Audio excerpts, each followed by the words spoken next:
এই দুইটা স্টেডিয়ামকে কেন জানি হত্যা করা হলো, ফতুল্লা আর বগুড়া, আর খুলনাও বলতে গেলে খুলনা তাও দু একটা ব্যাচ হয়েছে, কিন্তু বগুড়ার এবং ইন্টেনশনালি হত্যা করা হলো। হত্যা মানে অবশ্যই ইন্টেনশনালি, আমি যেন হত্যা কথায় কোনো, আমি ফেসবুকে মাঝে মাঝে এই স্টেডিয়ামগুলো যে ছবি দেখি, আমার আমার এই বয়সে এসে জীবনে চাওয়ার কিছু নেই, আমি কান্না থামাতে পারি না।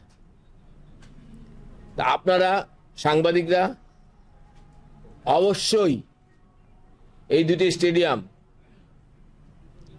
আপনারা অনুসন্ধান করেন, কেন এই দুইটা স্টেডিয়াম হত্যা করা হলো।